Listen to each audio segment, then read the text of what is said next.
Alam mo ba na gamit lang ang GCash app mo, pwedeng-pwede ka na makakuha ng insurance para sa mga alaga nating aso? And that's for as low as 650 pesos. Tara, pag-usapan natin.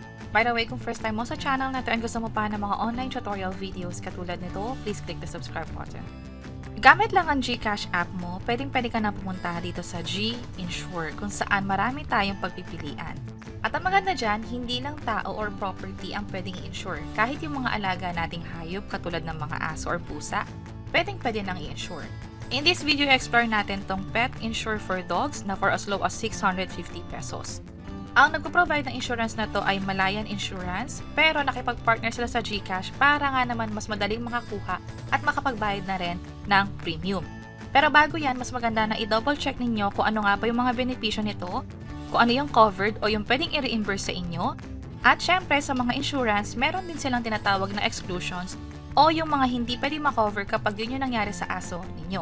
Ibig sabihin, possible walang makuha dun sa insurance kapag pasok dito sa non-covered or exclusion list nila. So itap natin itong view list of exclusions para sa full list. Ito yung mga halimbawa ng hindi pwedeng makovered kung sakaling ganito yung nangyari sa alaga ninyo. At balik lang tayo dito sa list of covered, i-highlight lang natin na for medical reimbursement, pwedeng-pwede yung sa consultation, yung mga laboratory test or scan, maging yung surgery, hospitalization, at medication. Pwede ring i-cover yung sa ligament injuries, burial assistance, at marami pang iba. Para sa list of inclusions o yung pwedeng ma-cover, pwede natin yung ma-double check dito. So tandaan natin kung sa tao or sa property may list of inclusion at exclusions, meron din yan para sa mga pets or alaga nating hayop. At kapag na-double check mo na yung mga detalye sa benefits, covered at non-covered, pwede nang mag-proceed. I-tap natin tong next. May mga questions dito na dapat sagutan. Depende na rin sa isasagot natin kung ma-approve ba yung i-apply nating insurance. So covered lang ay 6 months to 8 years yung edad ng aso. Also, hindi rin covered yung mga aso na kasama doon sa mga risky activities katulad sa stunt pet, military at marami pang iba.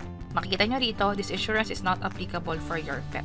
At mababasa rin ito doon sa mga list of exclusion or inclusion or sa details ng mismong insurance natin. For home pet, covered ito. At kapag hindi ito nakaka-receive ng mga vaccinations, hindi rin ito makakover.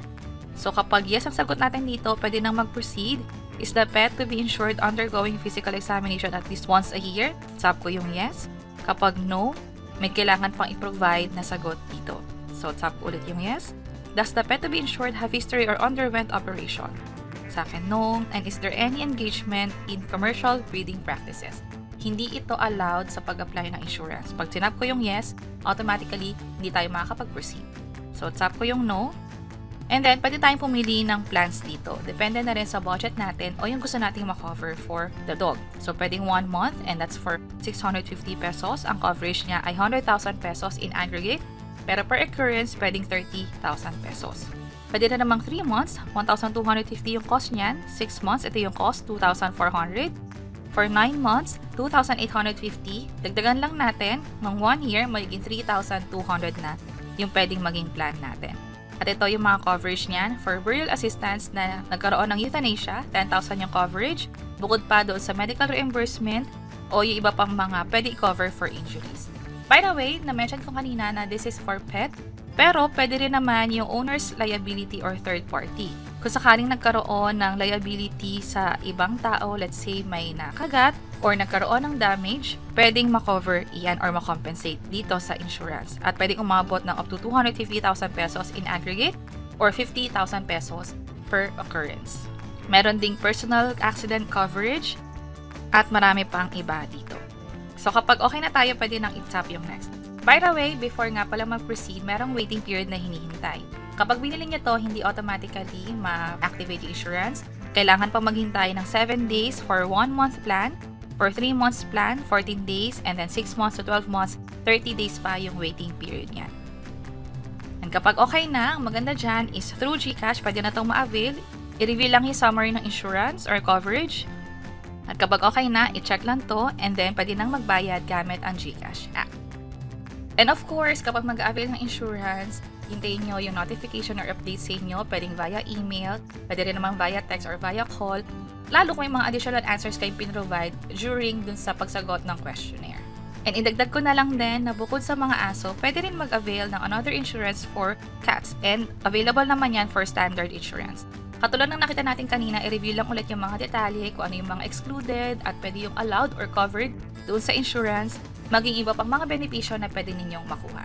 And that's it. Sana nakatulong tong video na to. Kung oo, pakiclick ang like button at para sa iba't ibang mga tutorial videos, pwede nyo i-check ito nasa baba. Sana makatulong. See you sa next videos. Bye-bye!